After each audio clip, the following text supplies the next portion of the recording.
Welcome to Hashtag General, a show where the intro is me always coming up with the intro 5 seconds before the intro is supposed to start. I'm one of your hosts, Logan Studley. Joining me, as always, via Discord is Chris Akamura. How are you doing, Chris? Not bad, Logan. Not bad at all. How's it Yeah, going? it's going good. Just chugging along. Uh, so what have you been up to? It's been 3 weeks since we broadcast. Not 3 weeks since we've seen each other, but Yeah, I mean, we got to full disclosure. attempted to. We Logan failed at one part of it. yeah, well, yeah, we hung out and full spoilers ahead. Recorded, finally played through Mass Effect and recorded that, so you guys will see that soon. But Yeah. how's your Mass Effect experience for the first game? I want to know more.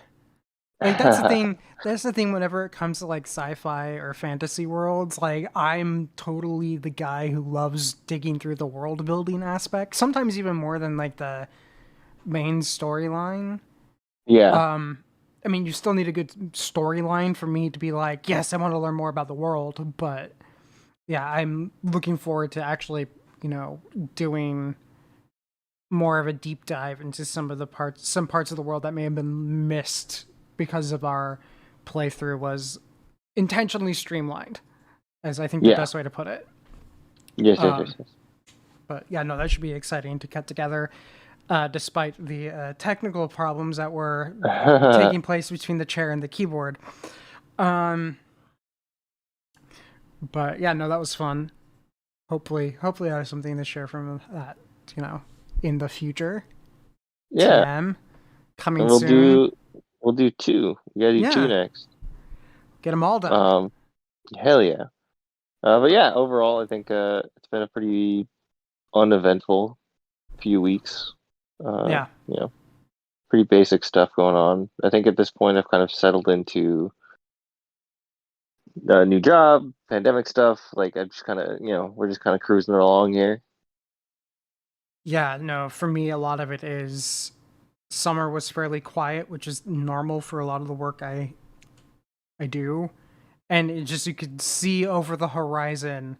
Like these past few weeks have been quiet, but you could see over the horizon like it's about to get crazy, and it's just like enjoy the quiet while I can, because it's about to be batten down the hatches. Um, so yeah, I've been kind of just enjoying the relative quiet. Have you been playing anything specifically? Because James and I actually do have. You already have an idea of what the answer is going to be for us on what we've been playing, but so I figured we should dive into what you've been up watching and playing that isn't on I've our our show list this week. I've just playing 2K that came out on Friday, and so it's a new year, new 2K, nothing new, but it's probably the best one in years. So it's real, having a real good time with it.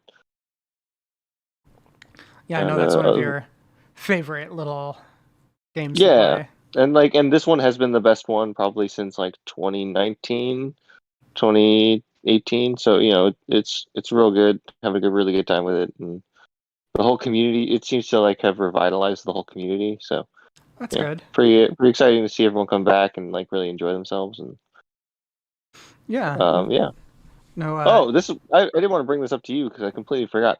Have you signed up for your Halo flight I test yet? haven't signed up for the Halo Oh, test do it. flight yet. You gotta do it quickly because the multiplayer launches, or the second beta is coming through in a couple weeks, I think, and they said all flights are eligible. Cool. I should do that because I know Jeff is actually because through Game Pass I have all of the Halos on the Xbox, and Mhm. Jeff has actually been playing through Halo recently. So I have a feeling like I need to get that one loaded up so we can play. Because I know at Yeah, least I know you and I will want to play together, but I know I can at least get Jeff in too. Get a little band going. yeah, let's do it. You have some fun in Halo because I that's honestly we'll probably as Halo gets closer and closer we'll probably talk more about it, but I know we've talked in the show about how I spent a lot of time playing Halo 3 multiplayer back in college. So, there's a part of me that always has like a affinity for the game and is really looking forward to jumping into like a multiplayer experience, especially since now I have like more gaming friends who I can jump in with and have like a full group going, whereas back in that day I had a couple friends who we could do pickup games with, but we didn't necessarily like have enough to do like a full party. Right. So yeah, plus it's free. Like the multiplayer is going to be free, which I think is a massive boon. But yeah, I'm looking forward to picking up that. But what Jeff and I have been playing a ridiculous amount of has been Valheim. Yeah, that's been going on for weeks now. Yeah, I want to say that there were at least 2 of the 3 days on the 3-day weekend were almost like 100% Valheim. Would you consider that a fairly accurate statement, James? Yes. Like, we legit probably played too much of it. Like, I remember after that, Jeff made a comment to me. He's like, we can't do that again. Just, not that we weren't having fun, but it was just like a massive time sink. Yeah, of course. But we basically went through and terraformed to like an entire plot of land to rebuild our base. All this knowing that the next like update is only 4 days away. So we knew a lot of this work would basically possibly go away when this update comes out, and we did it anyway. But Valheim is fun. I know you haven't played it yet.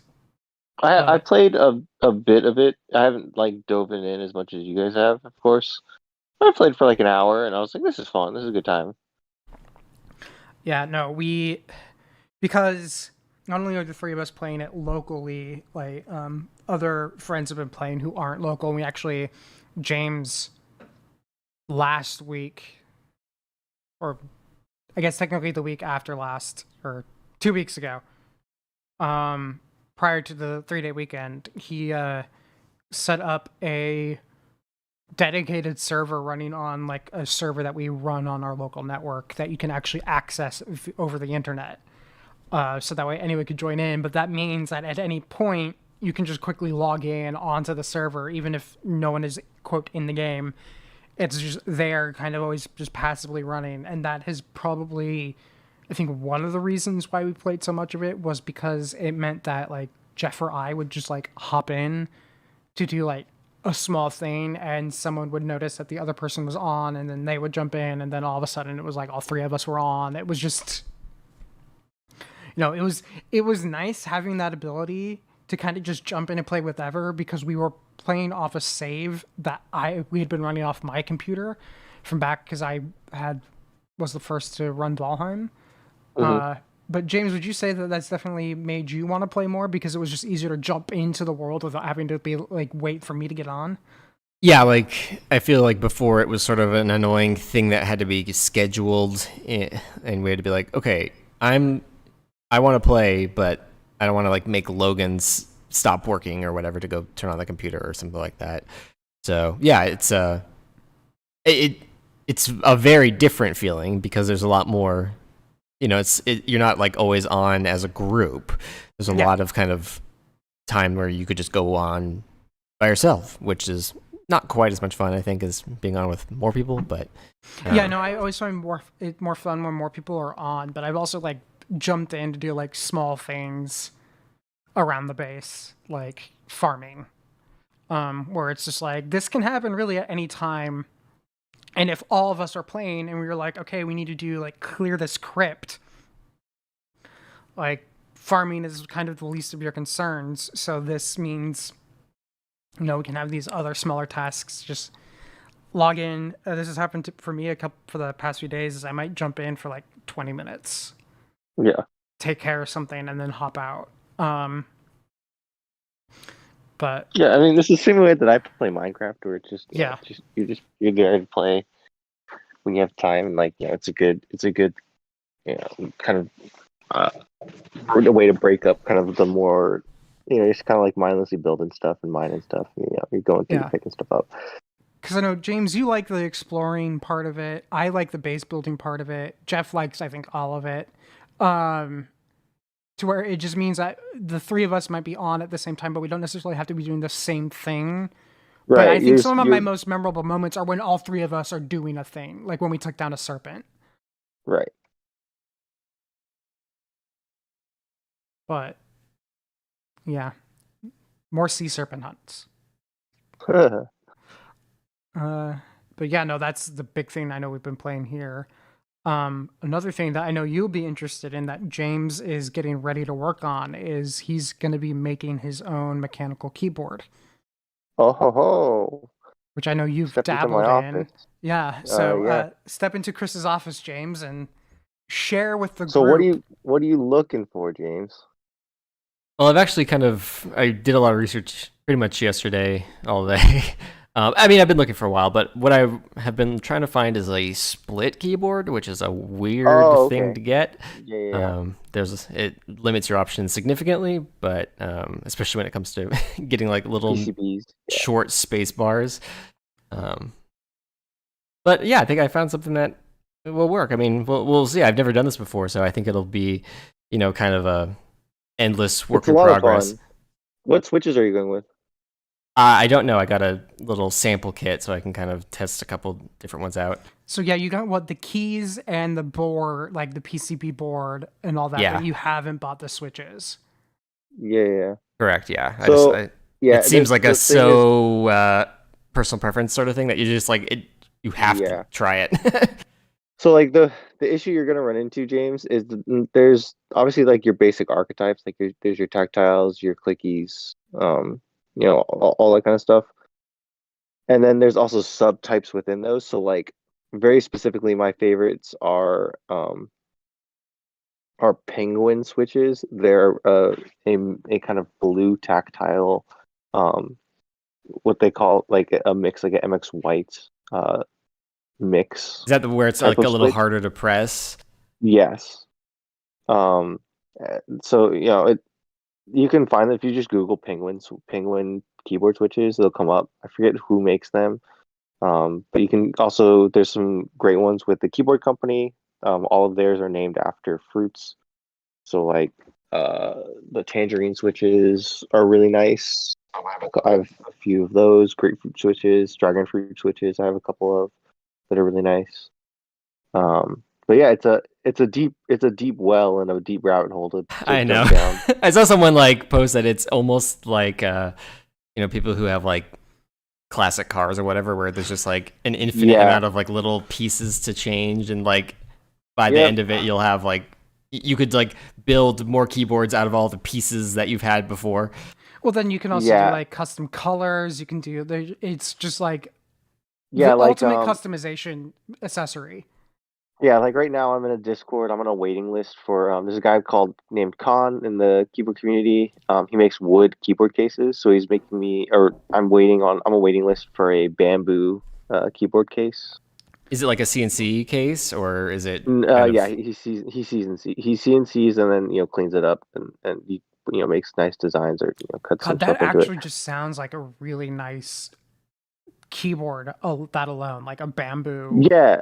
So the bamboo casing and then like obviously the acoustics of it sounds really nice. Like because like 99% of keyboard cases are plastic, right? Yeah. So then when you change that up to like a wood or even like I have an aluminum case here that sounds really nice, but like there's a nice reverberation with the bamboo that you don't really get with anything else. Yeah, because I know when I bought because I have a Logitech, I made sure to buy one that had like an aluminum casing, just because the plastic ones always just feel a little cheap to me. Right. But yeah, I've sort of been looking at, maybe the next step will be to do some like laser cut case kind of things where it's like all those, stacked layers, and you can kind of do some cool, you can do like a metal faceplate, but then kind of, acrylic underneath so that light can shine through, some cool stuff. Honestly, Yeah, thinking about this, James, I'm surprised you haven't bought like a 3D printer to do like stuff like this, where you can make your own little casing. 3D printer it's like a dishwasher. Yeah, I It's know. like huge, and you don't use it that often. Yeah, but I feel like that's why you bought the house. I go in stretches with mine. Like there's sometimes where like my 3D printer will be running for like weeks on end straight, and there's times where it's like, yeah, I haven't used it in 6 months or whatever.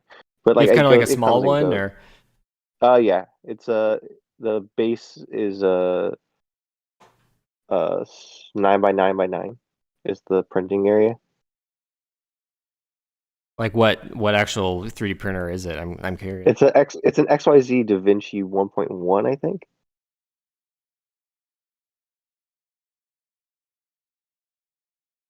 James is frantically searching the internet. Yeah, it's an enclosed one. I got it years ago. But it's a I flashed the firmware and put new firmware on it, and it's a good time. Works very very well. Yeah, it's like I think I Um, could maybe go for one of those like little ones. Just because it seems like if you're printing any kind of like large object, you'd almost want like a high end printer anyway. But for like things that are like 6 by 6 by 6, just kind of like that yeah, size and down would be more manageable because that's like a microwave size yeah, tool, right? yeah, yeah. It's slightly big. It's like two microwaves stacked on top of each other. Is the size that I have. Gotcha. But yeah, it's pretty good. It's in the garage. I had it in my room. I had it in my room, and then my wife got mad because you can hear the print. If it prints up overnight, then she can just hear it. I'm like, I'm not gonna print during the day. Like, you know what I'm saying? Like you set it, and you wake up, and hopefully it's done. Yeah. Yeah, I know. Like at the office I used to work at before, in the before times, they had a 3D printer that was almost always in use. But it was one of those kind of like UV the, ones, so it the just resin ones, yeah. yeah, So I think those are like better prints, but it just takes forever. yep, yeah. Those are insane. That's like something I really want to. But yeah, it's an interesting thing. But welcome to the world of mechanical keyboards. And I will say that so the running joke is that Endgame doesn't exist. So like everyone's chasing the perfect keyboard or like their perfect keyboard, right? Yeah. Like at the end of the day, that there's the myth that like Endgame doesn't exist, and which is kind of true. Like every time you find something, you're like, this is perfect. This is exactly what I need.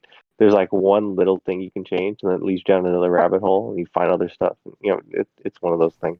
Well, I think anything that involves some form of like either electrical work or mechanical tinkering of some sort, there's always going to be like the next thing. Like I bet you can't stop at one type aspect to it. Just like Yeah, even if it's more like Legos, like PC building, which is Legos for adults, as I've seen many people refer to it. Like you're always like, yeah, I built not even a year ago, but there's a part of me that's always constantly paying attention, maybe not as intently or looking as often, but I'm still paying attention um to what's going on, just so that way I'm in the loop. Like, yeah, so even if I'm not actively building, I'm still like mentally thinking about it.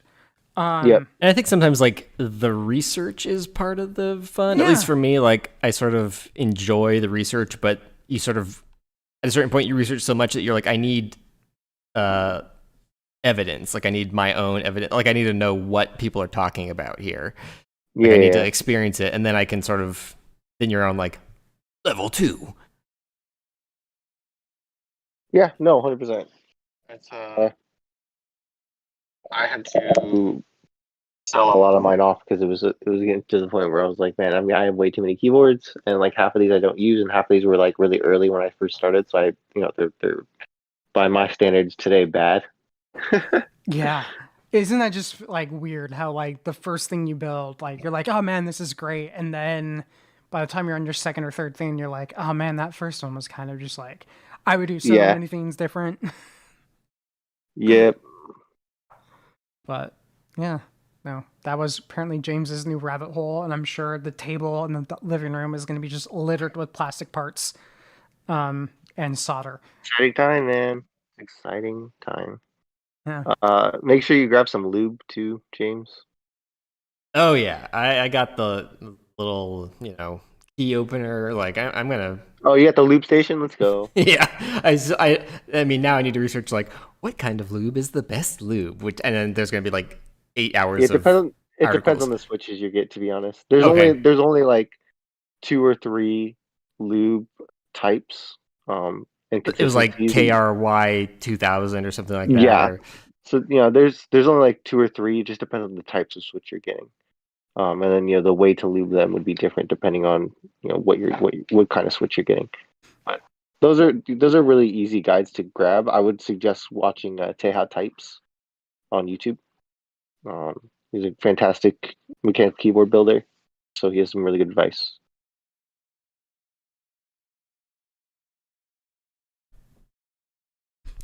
I think James is on it. hey, I was like must learn. Yeah, Taeha. Yep. Yeah.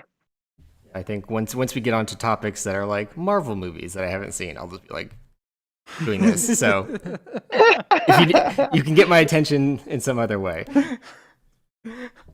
There's going to be like a 2-minute section where I'm just going James, and it's because he's going to be like in the rabbit hole. Keyboards. Yeah. But oh man, I should have made this a topic. Rabbit holes. What did you think of the Matrix trailer? Again, I'm like most things, cautiously optimistic. Yeah. To me, I don't think we needed another one, but I don't we'll think see. we needed another one, but I do feel like this, like what hints of the story they gave away, I think makes sense. Yeah. But we'll probably talk about that after the movie comes out. Let's move on to something, another tech related item. The big news that broke Friday. The judge made her ruling in the Apple v. Epic case. And Chris, I don't know how deep you were able to look into it, but one of the things that is kind of not necessarily interesting, but how much a lot of the tech and gaming press, they did all of their reporting based off just the basics of the injunction without actually looking in the judge's ruling. So there's a lot of just misleading headlines out there. So I don't know how much time you looked into this, or if you just saw it when came out. No, I read into it. I think it's a huge win for developers, even though Apple technically won more of the individual cases. They lost the big one. They lost the important one. Well, so I think they didn't, though. That's the one thing that Apple actually has to do, is something they already agreed to do and have to do between a agreement with an oversight regulatory board in Japan, and based off a South Korean court ruling. All that the judge ruled Apple has to do in her ruling is something that Apple was already going to have to do for these other rulings, and that is enabling people to link out to third party, but they don't have to allow or enable third party processors in app. So Apple's in-app purchase system, she actually ruled that requiring them to use Apple's payment system isn't a violation of Sherman antitrust. The only thing that what she ruled was that not allowing developers or companies to link out to a website where they could pay for services within the app was anti-competitive and a violation of not federal law but California law. So what this means is all Apple has to do to be in compliance is they need to let people link out. They do not actually have to enable third-party payment processors for in-app purchases, even though a lot of places reported that. I agree. It's a huge win for developers, but it really means that even on the one item that Epic won, they still lost, because all that would mean is if they wanted to do this in Fortnite, they would actually have to link out to a website, like to run those payments. And here's the other kicker. In her ruling, she even said that Apple would be entitled to a commission. So Apple could sit there and let people do this and demand a commission.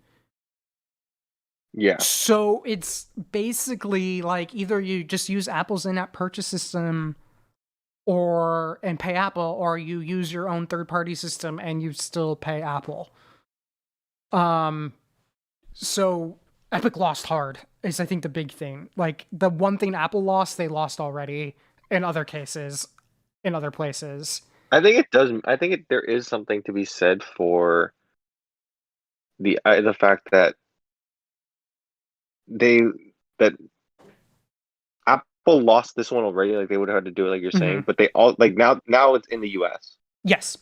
Or, like, they also lost it in the U.S., which is actually, I think, a big deal. Yeah, it's one of those things where this is honestly something that has needed to happen in the ecosystem for years. Like, the big thing with Apple has been blocking these literally just so they can, for no reason other than an arbitrary desire to control the financial aspects of these services in order to make money. Like, they want Netflix to have the in-app purchase so they can make a cut of it, even though there's absolutely nothing Apple provides there. In that case, Apple would just be an intermediary middleman. And maybe this means Apple, first off, we've already seen some of, like, the good side of this, and that as part of their PR push, Apple lowered their rate from 30 to 15% for apps that generate under $1 million in revenue, and only will take 30 after that first $1 million. Like, there's been progress made because of this court case. But I think the big thing, as much as what the headline said, that Epic had a win, Epic lost, and they lost hard. Yeah. Like, the judge... I don't think it's less so that Apple or Epic won. I think it's what we agreed was going to happen, is that both sides are going to lose in this argument. Yeah, the best case scenario for consumers was an instance where both companies lose. And the big concerns people like I had about this case and some of the potential rulings were the judge essentially agreed, where Apple shouldn't have to allow, like, side loading apps and opening up that whole can of worms, but did enforce rules changes that needed to happen. So hooray, that happened there. But I think the big thing too is the judge ruled that Apple kicking or revoking Epic's developer license, both the one for Fortnite and the one for the Unreal Engine, was legal. And so Apple could continue to deny Fortnite being on the App Store until Epic makes changes. Like, Epic has really no legal recourse because the judge just said, no, Apple was in the right. It's just... Yeah. Epic did not have a good day. No. Yeah. Apple didn't either. But Apple didn't either, but I think Apple had seen, you know, they'd gone to, like, the cheapo card reader or the tarot card reader. They saw what was coming, and I think they kind of anticipated it. Because the thing too, if you look at the news that came out with the Japanese regulatory body, like this regulatory body was legitimately investigating Apple over the fact that they blocked companies from linking out to alternative payment options. And Apple, like a week ago, went, you know what? We'll change it. We won't do it anymore. I think Apple saw this coming in the ruling. I honestly think they did. I think they were getting ready to move in this general direction anyway, just because it takes a lot of the regulatory pressure off of them. So if I'm Apple, I take this loss on the chin and just look at the other win I got on everything else and just accept it. I mean, they might not. They can always appeal, but... like, this is one of those cases where don't look the gift horse in the mouth. Like, yeah, you were going to be forced to change it, if not by Japan, by the United States, and if not by the United States, by Europe. That was going to break. So just let it break. So, yeah, I just found it interesting how many people were saying Apple, like, they just didn't read her opinion, which, by the way, if you are super legal nerd or very, very interested in this case, it's actually interesting to read through some sections of it, especially about the in-app purchases and the linking out. Yeah, again, this entire case has been a huge dub for consumers because just getting everything and information out there and getting some more like legal transparency and all the stuff that's going on, I think would a huge W for everyone. Yeah. No, it's, if you're a developer, this opens up a ton of options around payment that you might not have explored. I think for a lot of smaller developers, it might not be worth going to a third party solution. But if you're a developer who's doing that, especially in like the gaming space, if you're cross-platform, it now might make sense if you're already doing payments. Like if you already do your own payments in some way, like on PC, it might be worth just having a storefront online that people can link to. In addition to in-app purchases, I don't think it would make sense if I was Epic. I brought Fortnite back to the store, just somehow got through whatever red tape Apple made them jump through.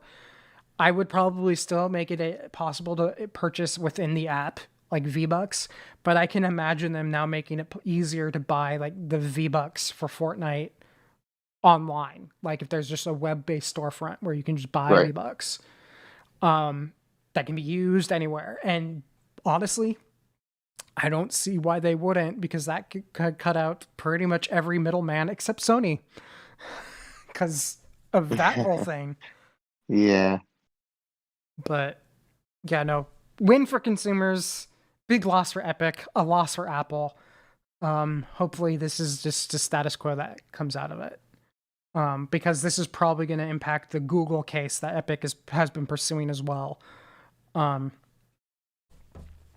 But I did hear some legal analysis saying that Google might lose worse than Apple because Google does market its operating system to third-party device manufacturers, that some of the monopoly aspects that Epic pushed for Apple didn't apply to Apple, but might apply to Google.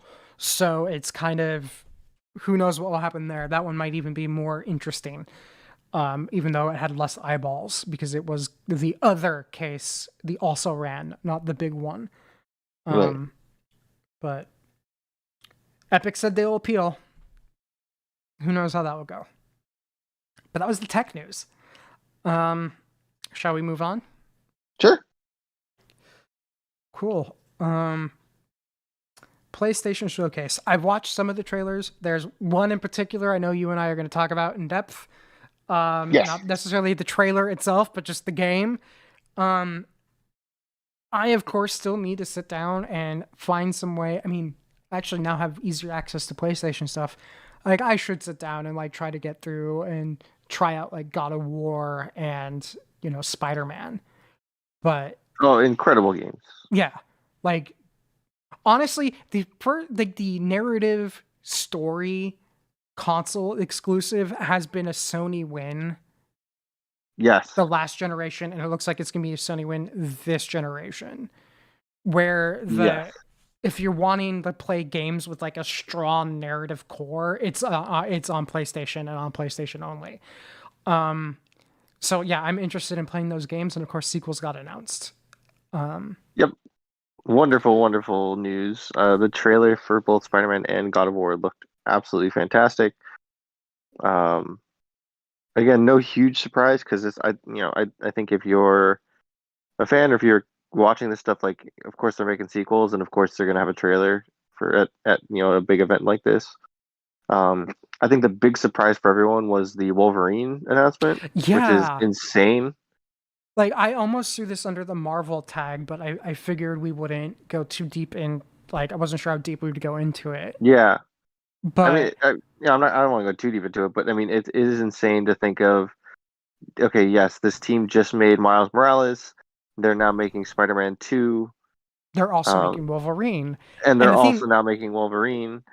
My question, like the general assumption, for the longest time, has been that the reason why Spider-Man was a PlayStation exclusive was from some marketing deal between Sony and Disney over the marketing of Spider-Man. Right.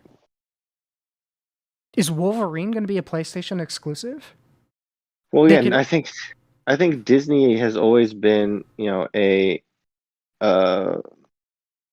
Disney's been doing a really good job of spreading out their IPs.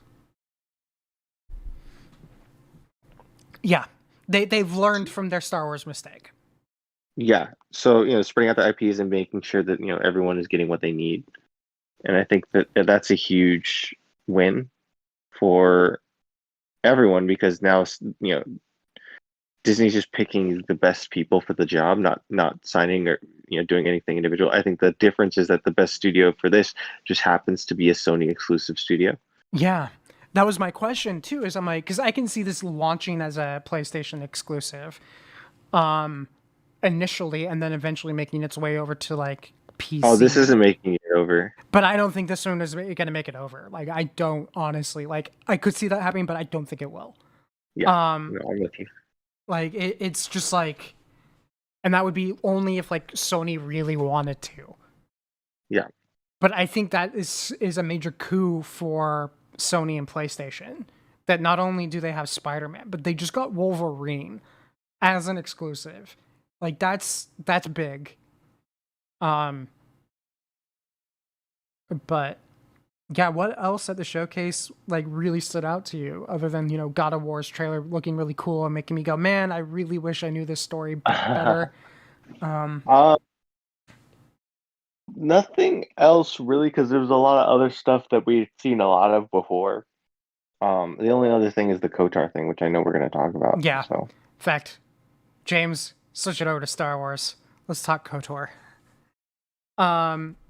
So as part of the PlayStation Showcase, they announced that the Knights of the Old Republic remake is also coming a soon. terrible secret. Yeah, another terrible secret. But it was one of those things where it just was like everyone knew it was going to happen. It was just a question of who was doing it and when it was going to happen, not necessarily if. I was pleasantly surprised to see Aspire on there just because I'm most familiar with Aspire because they were originally started as a studio that ported games over to Mac. Yep. So a lot of the games I played like 15 plus years ago had been ported over by Aspire. So I've known that name for a long time for a very different They do really reason. good work. But yeah, they were work. the best studio doing the Mac ports out there. There were a couple studios out there that exclusively did it, and Aspire's always just seemed to work the best. Mm-hmm. Like, because they would actually go through and port them, whereas some other ones would just be like, especially once the Intel transition happened, they'd be like, oh, we could just do like a wine wrapper. Which meant that the games just never ran well. Right. And that was never the case with Aspire. So, I mean, it's in good hands. Yes, it's in wonderful hands. Wonderful hands. I'm curious because again, they're so used to doing ports. I'm so curious what happens when they have to remake an entire game. But I think because remember, this isn't like going from Mass Effect to Mass Effect Legendary Edition. Like they're completely remaking this thing. Yeah. And so, like, the combat system, I'm assuming they're not bringing back the turn-based combat system. Yeah, that was something Jeff and I were actually talking about that after we watched There's the no way announcement. they bring that back. Because we were just like, that's the one thing that I find slows me down the few times I've tried to play through Knights of the Old Republic is I just kind of get tired of their combat system. Yeah. It's going to have to be real time or something like that. Yeah. Which is fine. Again, I don't think there's a problem with that. I think it completely changes the game, though. And it makes it so you have to really think about what you're doing. In terms of as a developer, you have to really make sure that what you're doing still serves the story correctly. And it doesn't become comically just you swinging around. Yeah, because I didn't realize how big this was as a remake. Because the phrase remake gets tossed around a lot of times when they mean remaster. Yeah. And so my first thought when I saw remake was, oh, remaster. No, but it's a full remake. It's not. It's a full remake. Like, sad to say, a bunch of Star Wars fans were assholes on Twitter and started attacking the person who's leading the writing team for the remake. because she wrote for the Mary Sue, and that pissed them off Oof. because they're assholes. Right. Again, I love Star Wars. There's some Star Wars fans who I wish would go away. But I'm wondering, the more I look at it, the more I think about it, Knights of the Old Republic exists in this weird space where its story was never like fully canon, even from the beginning.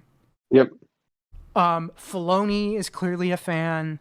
Pablo Hidalgo's clearly a fan. There are fans within Lucasfilm who like the Knights of the Old Republic storyline, at least, and so there are often hints to it in canon storylines.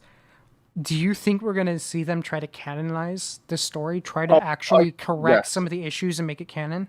Yes, I called this when they started. As soon as they started making Darth Revan toys and like Legends lightsabers, I knew they were going to start to make this canon. They wouldn't do that for non-canon stuff. Yeah, I'm just wondering how much of this story is going to change because of that. Because, admittedly, I haven't played through the full game. I know the big twist. What? But What? yeah, I know. We've been through this. I know we've talked about this. It's honestly one of my favorite games of all time. Yeah. But the High Republic series has kind of undone some of the technology that would have existed in the Knights of the Old Republic era. Like holograms were clearly, apparently not like a thing. Mm-hmm. So I wonder, like, you can still keep the main storyline, but you're going to have to clean up a bunch of stuff like that. But there's just a lot of question marks that would need to be answered if they are going to make this, like, de facto, no, this is now canon with a capital C. Yeah. That would probably irritate some fans because it's going to require some changes. But yeah, I've been wondering, like, how, basically my question has been, and you, like you said, you think it's going to be canon. And my question is going to be, how canon is it? Is it going to remain in this canon light space, or is it going to be like, no, we're bringing it in. We're bringing it home. But that would require a lot of drastic changes. Yeah. I don't know. I'm very curious. I'm very excited for this. So we'll see.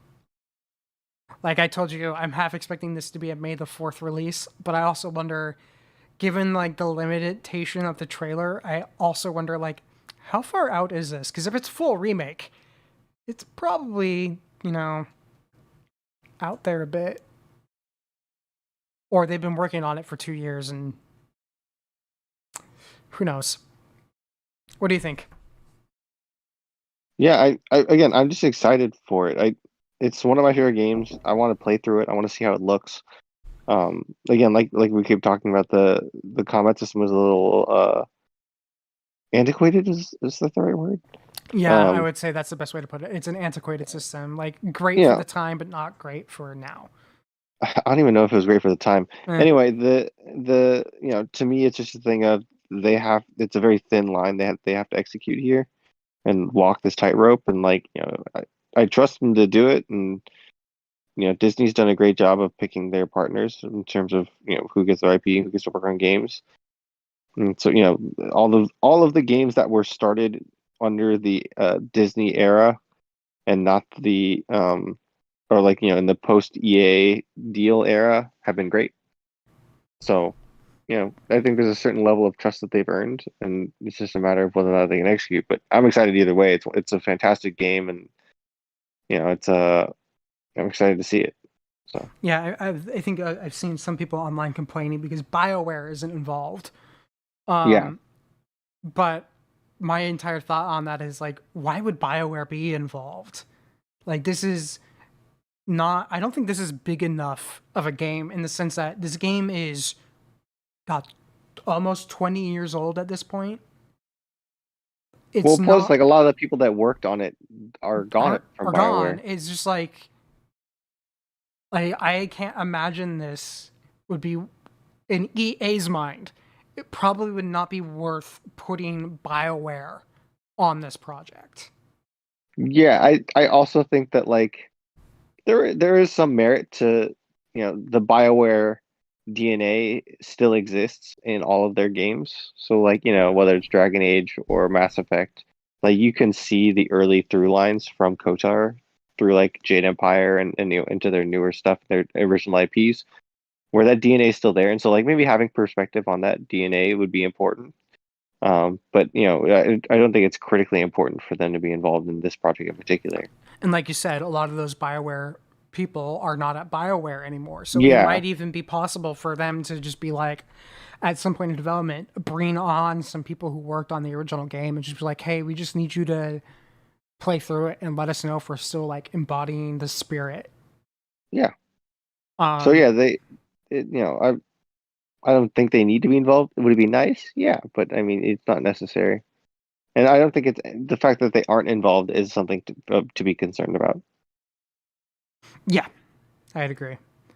But hopefully we get a date soon, or it's gonna be like that's my thought. Is either it is because didn't give a date, it's super far out in the future, or it's a May the 4th release. Either way, I'm gonna play Yeah, the game.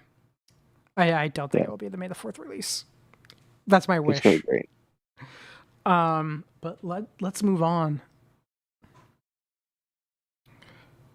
So Marvel had a movie finally hit theaters exclusively. Yeah, and it's a wonderful one.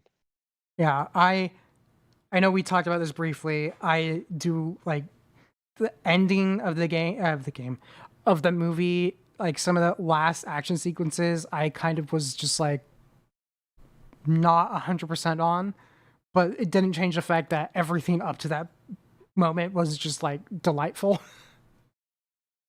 So James, why don't you throw up the spoiler tag? Um, yeah. So first off, the most important character in the movie. Okay, not true. The most delightful surprise of the movie, though. This is true. Ben Kingsley. Yeah, and I know we talked about this before, but it's a thing of like when you see him the first time, you're like, oh, he's just gonna send them off on their next mission or like the next part of the story Oh and yeah, I like thought it stay was in the gonna. dungeon. And Yeah, then like no, he's with them like the entire. He's in the last half hour of this movie. yeah. Like I remember because this is something just for everyone to realize. Chris and we talked about this briefly when we saw each other last weekend. Where we like it, yeah, if you'd see Ben Kingsley, you're like, oh, this is gonna be a fun little cameo for 5 minutes, and it's not a cameo. Yeah. um, but it was so delightful to see him play that character again and just realize how completely out there that guy's mind is. God, the Planet of the Apes sequence is. Oh my God.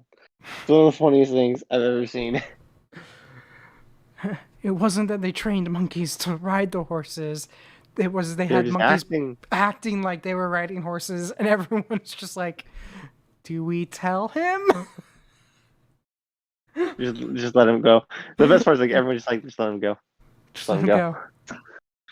It's so good. But yeah, the movie overall is great. I loved it. I've seen it twice now. I want to see it another time. But yeah, it's a wonderful First film. movie Sam has seen in the theater, right? Yeah, she got a little scared. So it took some doing, but it was great. Great time. Yeah. No, it was. We're gonna go okay.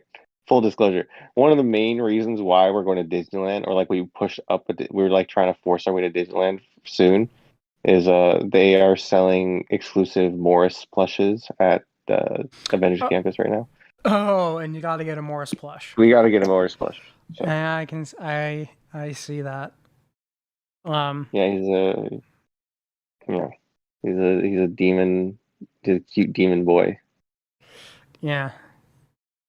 God, with no face, No face, no face, just a butt. two butts and wings stuck Yeah, together.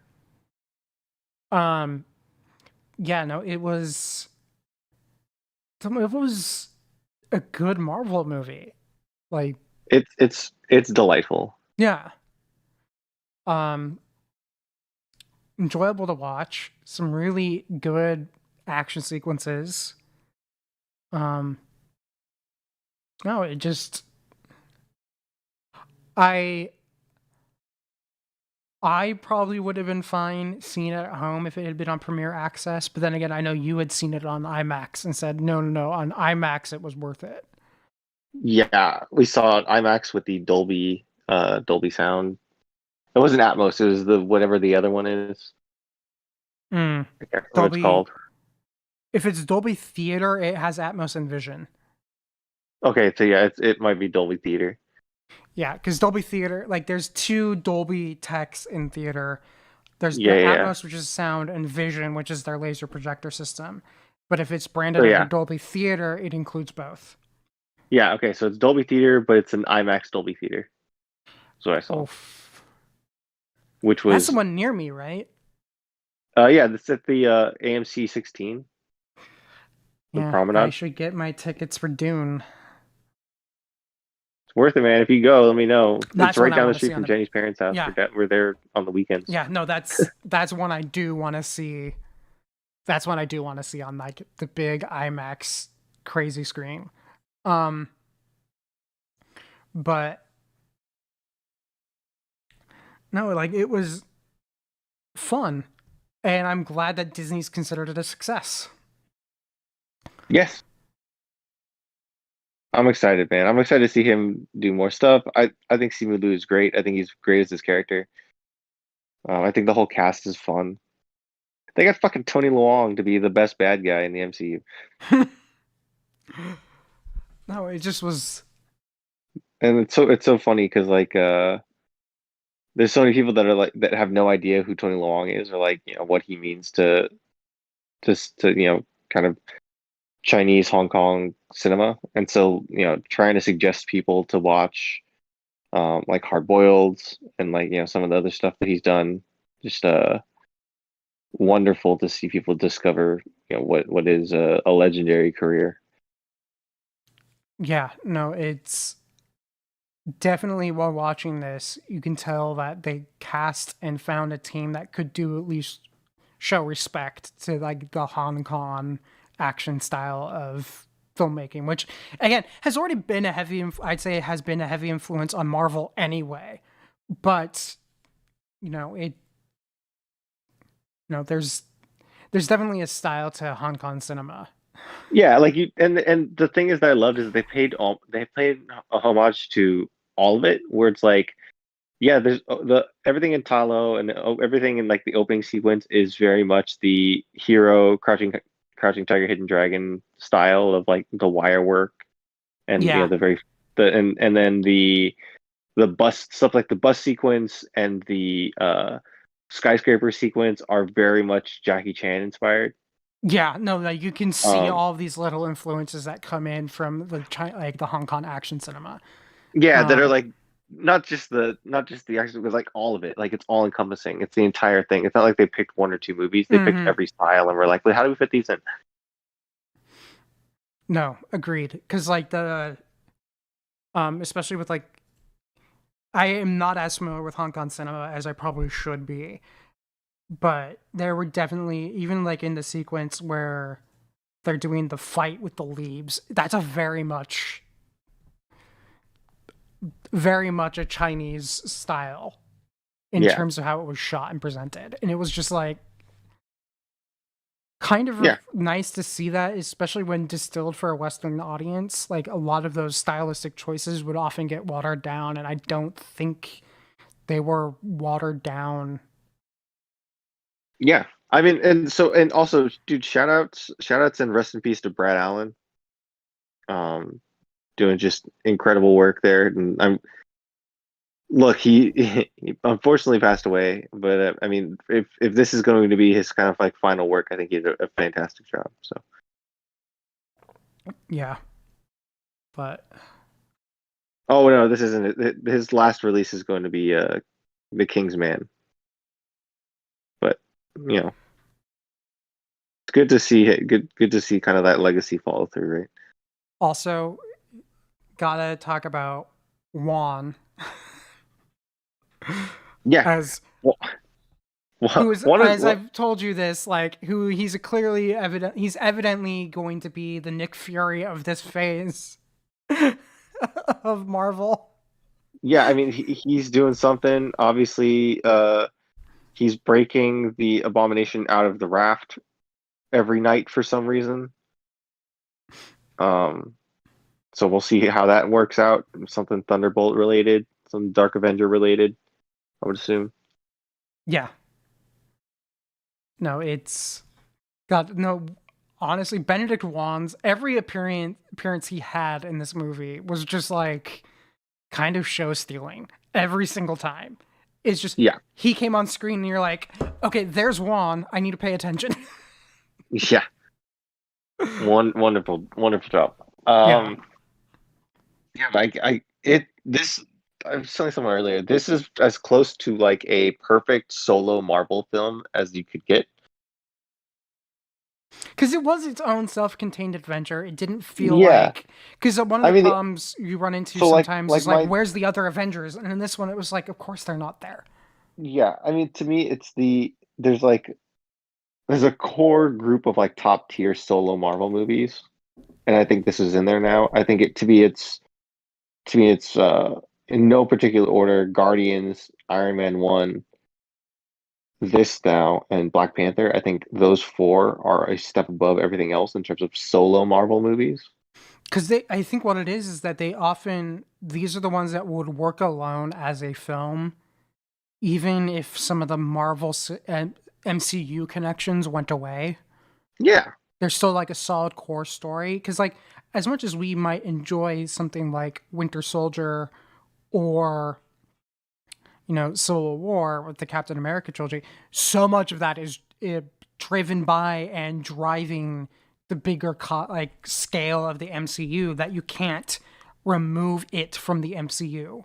Like almost every single plot point is like a bigger plot point within the bigger plot of the of the larger narrative. yeah, Um, which means that on some level they don't function alone.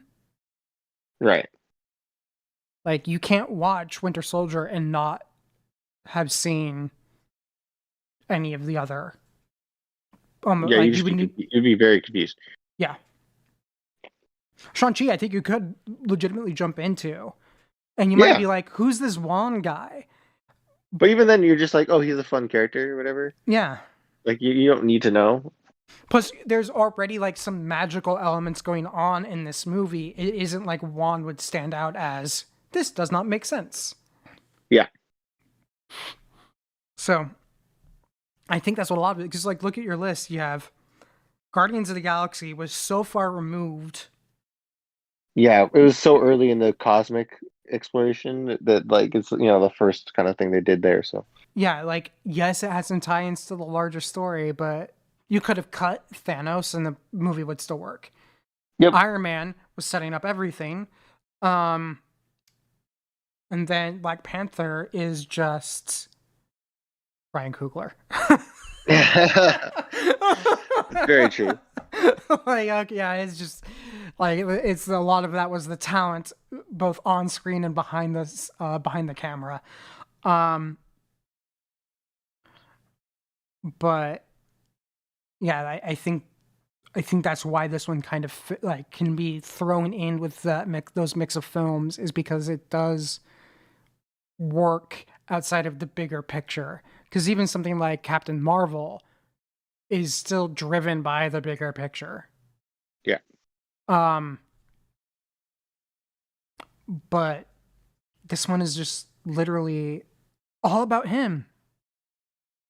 Yes, there is yeah, a we must save the world aspect to it, but it wasn't like, okay, must team up with the Avengers and bring in all these other extra characters. It was still contained to the primary characters within the film. And Juan's appearance, at least initial, like the first and up until the very end, only appearance of Juan, just felt like a cameo.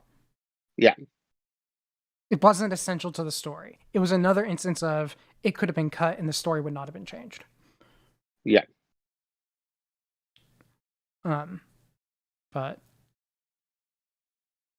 yeah, it was. Yeah, and like I told you, like a lot of my third act quibbles are just more of some of the like when you get overly CGI and like your final act action sequences, like if not executed well, they could often Fall flat. fall flat. And I felt like this movie was teetering in that direction. But again, I tend to throw that in the realm of quibble rather than outright this makes the movie bad. Sure. Because usually if I'm going to say this makes the movie bad, or quote, this is one of the things that makes the movie bad, there are a bunch of other things in the movie prior to that third act CGI fiasco that I take issue with. But this one, it was literally just like, man, I wish I told this to some people. It's like, whenever I'm trying to think through in my own like thought process for things, I often feel like I need a battle map to understand what's going on in the universe. Like I can read a map that is outlining like the unit formations and all that, and I can see the story and understand it. And I feel like this movie just kind of lost some of that in their spectacle. But no, it was fun. Yeah, it's a very good time. Yeah, very good time. I'm sure James will see it at some point in 3 years when Jeff or I have it on in the background. Well, it'll be on Disney Plus in a couple weeks. October 18th, October I think. something? Yeah, I think Disney's holding to the 45-day window. Yeah. Like, makes sense.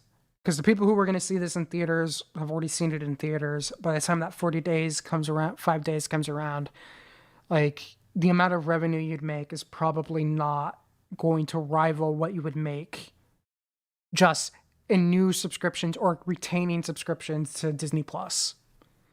Yeah. So, yeah. Thumbs up from us. Yes, sir. All right, and that does it. Holy crap, Chris, we've done it in 1 hour and 15. I don't know what's going on. Wow. Yeah. That Hour was 5, really. Good work, gentlemen. Yeah. We were efficient? Question mark. Yeah, I guess let's throw on those credits, James. Let's wind this thing down. Please like, share, subscribe, do all the fun things you're supposed to do on the interwebs when it comes to podcasts and shows and stuff like this in general. If you have any questions, you can shoot an email to feedback@quality3.net. Otherwise, you can find us on the interwebs at quality3.net. You can find Chris at Kid Liquid on Twitter. You can find me at Stoodlemeyer on Twitter. You'll find Chris more likely than you'll find me, just because I'm not on social as much as I'm reading social more than I'm posting to it, is I think the best way to put it. Otherwise, everyone, please stay safe, take care, wear a mask, and if you don't have your vaccine, it's just a needle. Get your goddamn motherfucking vaccine already, please. Yeah, I think that does it. Yeah, let's just call it. Yeah. See you in 2 weeks, everybody.